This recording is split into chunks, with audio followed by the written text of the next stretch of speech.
Since 2005, only EA Sports has been allowed to create simulation NFL licensed video games.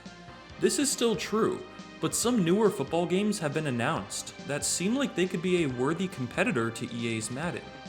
While other companies can't use the NFL license to make a simulation-style game until at least 2025, assuming EA and the NFL don't extend their current contract, other companies can use the NFL Players Association license, or they can use the NFL license for a non-simulation style game. A new NFL 2K game was announced in 2020, aiming to be a non-simulation style NFL game, but we currently know nothing about the game or when it will release. That was our last hope as a community for a decent, non-EA developed NFL game, at least until now. Saber Interactive, the studio behind the NBA Playgrounds games, just announced a new football game called Wild Card Football, and while it doesn't have the NFL license, it does have the NFLPA license, so real NFL players and rosters are in the game, but NFL logos and team names are not. You may remember 2K making the Playgrounds games, but 2K was just a publisher and only for NBA Playgrounds 2. They never developed these games. So no, this is not the previously announced NFL 2K non-simulation game, but instead this is a brand new arcade-style football game made by the Playgrounds development team. This is a huge deal, however, as this is the first major Madden alternative since Backbreaker. This is a proven development studio showing us a new football game that appears to be nearly completed. And now, if you want to play a modern football game online with your friends with current NFL players, Madden is no longer your only option. Wildcard Football releases soon, in October actually, so I will definitely review it when it comes out. So far, all we have seen is the trailer and limited information about the game online. The gameplay is 7-on-7 football, featuring teams such as Team Mahomes, Team Burrow, and Team Kaepernick. You can create your own team with your own custom roster, playbook, and uniforms as well.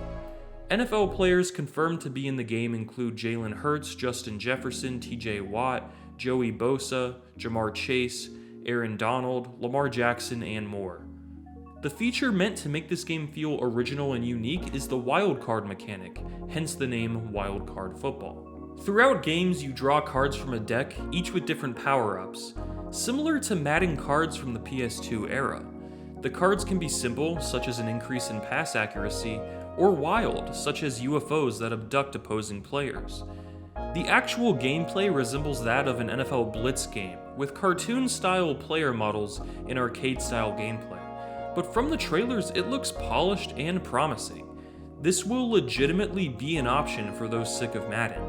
It won't please those looking for an authentic NFL sim, but it does appear like it would scratch that itch and make it an easy year to skip out on Madden and try something new with friends. The best part is that the game has already been revealed to not have any microtransactions at all, so there's no need to worry about pay-to-win mechanics or anything predatory. Wildcard Football isn't the only new football game releasing this year. Maximum Football, a game that has existed in different forms in the past, is returning with a brand new development team behind it. If you remember Maximum Football from when I last reviewed it, back when Doug Flutie was in the name, this upcoming version not only looks a lot different, it looks like it's going to be a lot better. I've seen a lot of people on social media really hyping this game up, and while it does look a lot better than older Maximum Football games, it would be a mistake to expect this game to be much better than Madden 24. As bad as Madden is these days, it's still a high-budget game with a lot of people working on it. A small team like Modus Games can only do so much. That said, what they've done so far is very impressive. It looks like Maximum Football will finally be playable. I'm just not fully convinced it's going to be anything special. While the in-game screenshots look great and detailed, player movement in the trailer looks a little janky. I would keep your expectations in check when it comes to this game, but it's worth keeping an eye on for sure, especially considering that it will be free to play, so there's no downside to at least trying it out when it releases. Other news of note, Legend Bowl, the game I called the best indie football game, is coming to consoles sometime this summer, so you'll finally be able to try that game out if you haven't already on a PC or Steam Deck. It would be a great buy on the Switch, or on the Xbox and PlayStation as another Madden alternative when you're in the mood for something different. EA's long-running FIFA series is now called EA Sports Football Club, shortened as EAFC, which is the first time the game won't be called FIFA in 30 years. EA was paying FIFA a licensing fee of around $150 million per year, but when FIFA recently asked for double that, $300 million, the two companies parted ways. Besides some new gameplay additions, EA FC 24 looks to be very similar to FIFA 23 in everything but name. Because the name still starts with an F, Ultimate Team is still called FUT. If you love or hate FIFA, your opinion probably won't change with FC 24. I do find this move interesting, however. EA was not willing to pay up to keep using arguably their #1 brand. FIFA was and is EA's best-selling franchise. What could this mean for their other licenses, such as their deal with the NFL? Perhaps this is a sign that EA and the NFL re-upping their deal in 2025 is no longer a given.